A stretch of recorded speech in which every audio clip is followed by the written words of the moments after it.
Assalamualaikum warahmatullahi wabarakatuh. Kami dari kelompok 9 akan menampilkan video dari hasil proyek kami dengan judul Upaya Mitigasi Bencana Banjir dan Longsor di Kota Padang. Sebelumnya, kami ingin memperkenalkan diri. Nama saya Inaya Fiarenza dengan NIM 240852012 dari Prodi Hubungan Internasional. Saya Mudiana Syakirana dengan nomor NIM 24108520113 dari Program Studi Hubungan Internasional.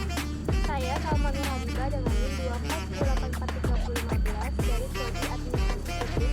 Saya Muhammad Azhar Fakrullah dengan NIM 241853016 dari Prodi Hubungan Internasional. Perkenalkan, nama saya Vito Turano dengan NIM 2410853020 dan jurusan Hubungan Internasional Universitas Andalas. Kami dari kelompok 9, selamat menyaksikan. Hujan ini memang masih mengguyur Jakarta dari pagi ini. Banjir menggenangi sejumlah wilayah di Kota Tangerang. Peta banjir, BMKG mengatakan bahwa curah hujan. Waspadalah tanah longsor di musim penghujan. Di dua tempat berbeda terjadi tanah longsor dalam waktu hampir bersamaan. Gabungan masih berupaya mencari satu orang korban. Banjir besar melanda sebagian wilayah Kota Padang, Sumatera Barat sejak Jumat dini hari tadi. Loh, kok tiba-tiba hujan sih? Kalau banjir gimana? Kamu tahu banjir itu apa? Banjir itu salah satu bencana yang paling merugikan dan seringkali mempengaruhi banyak daerah di dunia. Bener sih, tapi emang kamu tahu nggak cara terjadinya banjir? Nggak tahu? Gimana ya?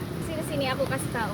Jadi penyebab banjir itu ada dua, guys. Yang pertama itu secara alami, yang kedua itu secara akibat ulah manusia gitulah. Nah, yang penyebab alami ini bisa karena hujan deras ataupun gerakan tanah ataupun gara-gara cuaca ekstrim kayak di Unan kayak gini nih.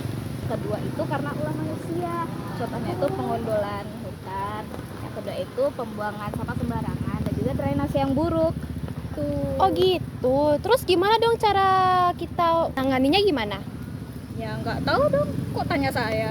Kali ini biar aku yang jelasin. Jadi guys, menangani banjir itu ada dua, yaitu mitigasi struktural dan mitigasi non-struktural.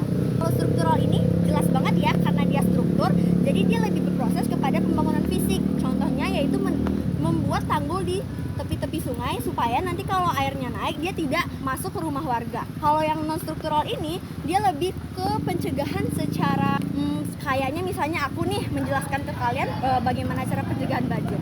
Itu tuh masuknya ke non-struktural karena dia tidak berfokus kepada pencegahan secara fisik. Itu bisa aja nih kita membuat kampanye atau seminar bagaimana cara pencegahan banjir. Kita juga boleh nih bilang ke teman-teman buat nggak boleh buang sampah sembarangan, apalagi di sungai, karena membuang sampah di sungai itu bisa menyebabkan banjir. Dengan buangnya sampah di sungai membuat sungai tersumbat, jadi air yang ada di sungai itu meluap jika ada hujan lebat kayak gini nih. Gitu loh guys. Ada cara lain sih sebenarnya.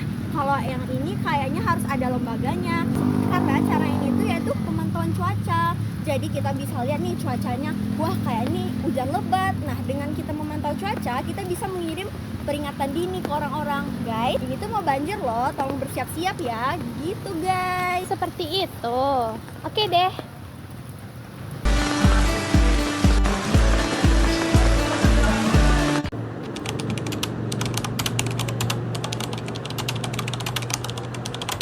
Akan menjelaskan tentang longsor. Yang pertama yaitu pengertian dari longsor. Tanah longsor adalah fenomena ketika massa batuan dan tanah dari lereng atas berpindah ke lereng bawah. Hal ini dapat disebabkan oleh fenomena alam, faktor manusia, dan kondisi geologi yang tidak menentukan. Kejadian ini biasanya terjadi di perbukitan dengan kecuraman yang lebih dari 30 derajat. Curah hujan tinggi, lapisan batuan dan tanah yang lebih tebal, dan tanah lereng yang mudah diakses. Selanjutnya yaitu penyebab terjadi tanah longsor. Tanah longsor dapat disebabkan oleh faktor internal seperti gaya ikat yang lemah dan faktor eksternal seperti gempa bumi, kemiringan lereng, dan pola pengolahan tanah.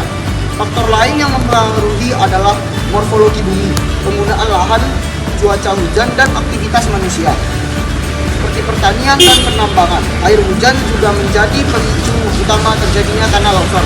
Gejala umum tanah longsor meliputi retakan di lereng, munculnya mata air baru, dan rapuhnya tebing serta jatuhan kerikil setelah hujan.